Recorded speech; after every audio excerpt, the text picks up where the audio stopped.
Hi, I'm Pam and I'm here to talk about retro video games.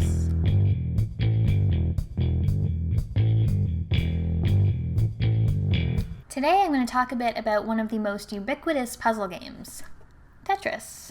As I'm sure most people know, Tetris is a game that's based on stacking and creating lines out of shapes called tetronymos. The game was first developed by Alexei Pajitnov in 1984, and though its enormous rise in success in 1989 is generally credited with it being bundled with the Game Boy, there were actually two versions available on the NES as well, though one of them wasn't available for very long. Tetris was first released for the NES by Atari under the brand Tengen in May of 1989.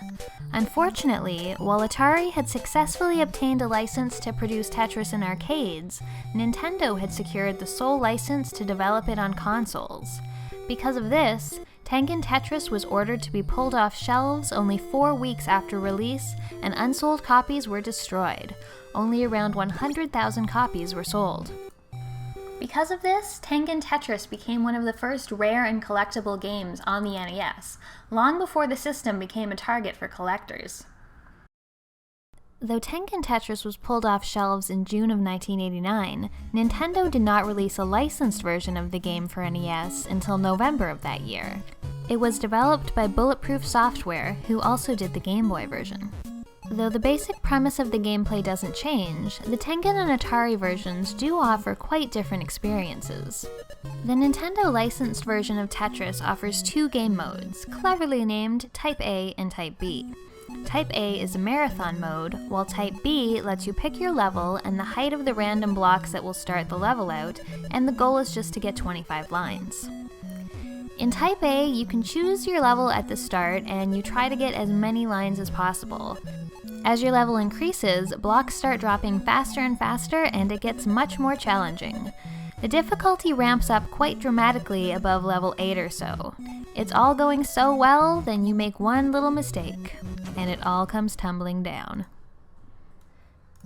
The Tengen version, on the other hand, offers a lot more game modes and the option of including a second player.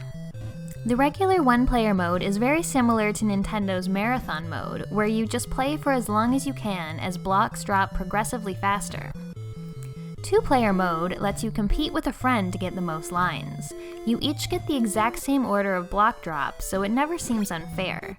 The first person to reach each 30-line threshold gets bonus points. This mode is a lot of fun, though if one person gets a game over, the other keeps going until they do as well. This could go on for some time and not be overly fun for the loser. Not that I ever experienced that.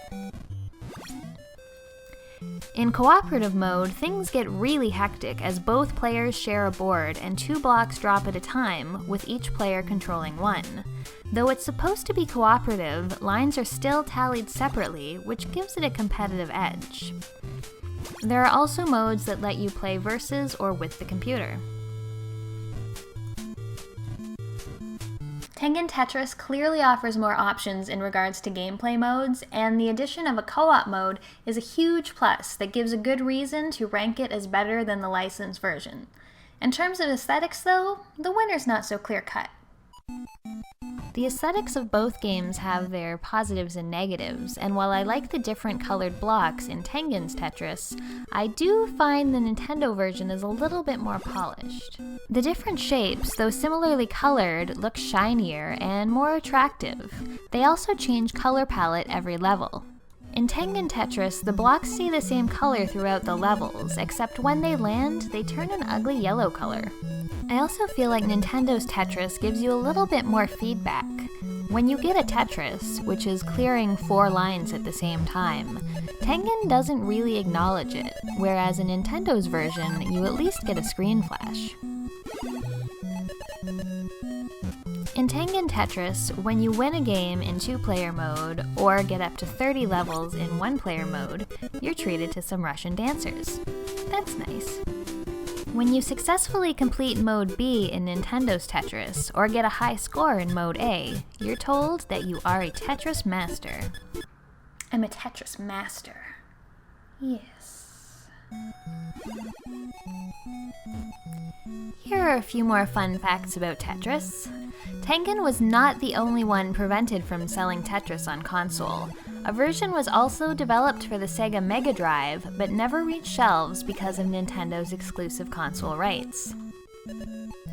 Tetris 2 was released on NES near the end of the console's life cycle. Though it added a two-player mode, it also completely changed the rules of the game and resembled Dr. Mario more than actual Tetris. Tetris's wide appeal is why it was ported to so many different platforms.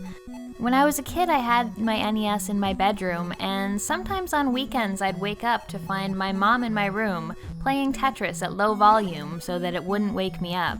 It really is a game that appeals to everyone. Both versions of Tetris on the NES are based on the same solid gameplay, so they're both good games. However, though while I like the look of the Nintendo version more, I think the Tengen one is a bit better of a game just because of the variety of game modes that it offers. If you're looking to pick up a copy of either of these games, you can get the licensed version of Tetris for pretty cheap. It sold really well, there's a lot of copies out there. If you want a copy of Tengen Tetris, on the other hand, since so few were sold, you're looking at upwards of $50.